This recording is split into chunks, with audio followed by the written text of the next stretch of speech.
Hello mga ka-PB, good morning. Meron na naman po tayong isang customer na may problema.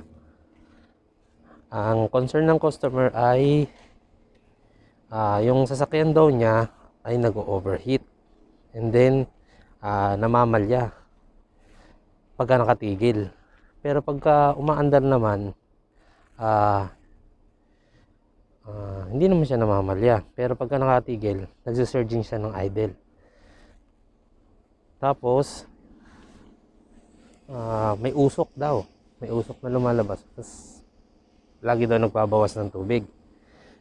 Kaya, ginawa namin, chinik namin sasakyan. Ito nga pala ay isang Ford ano ba ito? Ford Victoria, Crown Victoria. Ayan, isa siyang Ford Crown Victoria.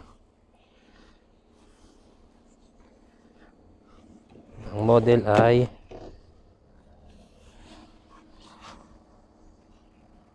na Ford Crown Victoria. Ang nakita namin problema ay nakita namin na ayun, ang daming tulo sa may intake niya. Kasi yung intake nito kasama yung mismong waterway, may cooling sa may intake. Ayan. Tapos nakita namin intake ito, ayan, basag. Ayan, basag, kaya siya nag-overheat. Tapos yan, puro sira na yung ano niya, yung mismong waterway para sa cooling system. Ayan, kita nyo, puro sira na. Ayun, may basag po, kaya nag-overheat.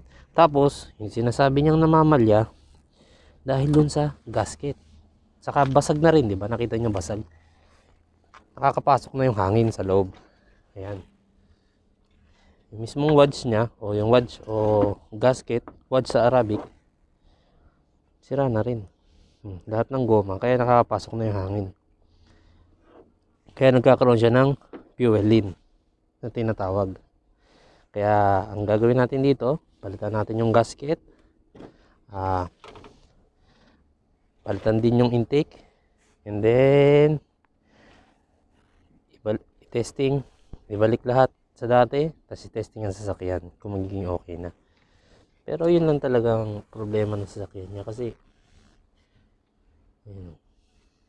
problema lang naman niya is yun nga, namamalya, tapos nag-overheat dahil nga sa leak. Okay,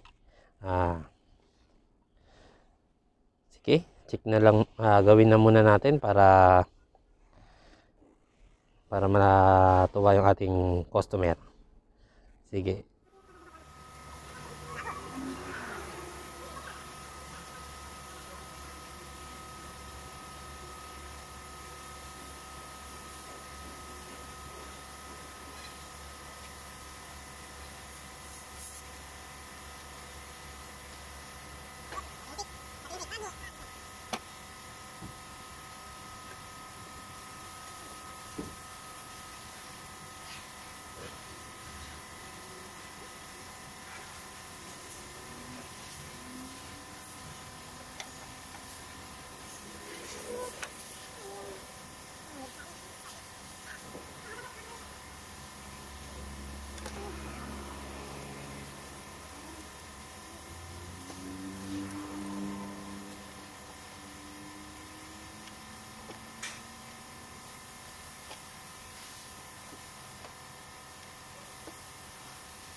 later.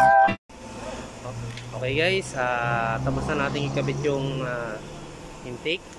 Naikabit na natin lahat. Ngayon, i-testing na lang natin o paanda rin natin muna yung sasakyan ng mga ilang oras para malaman natin kung mag-overheat pa rin siya. Okay? Okay, testing na muna natin. Yeah.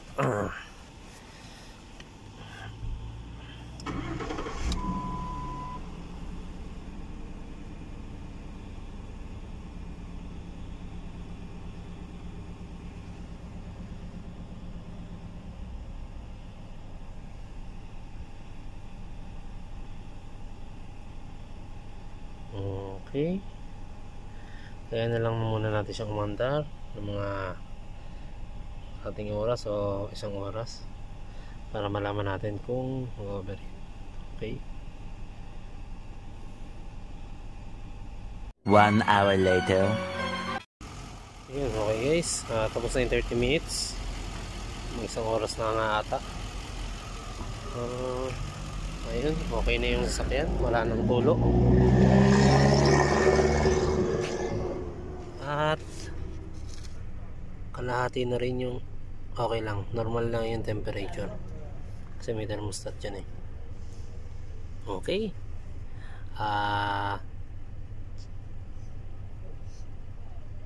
okay na po. Kung may comment or suggestion kayo about sa sasakyan nyo, comment down below lang po, tapos baka po magawa natin ng video. Thank you for watching mga kahabibi. Sa susunod po ulit.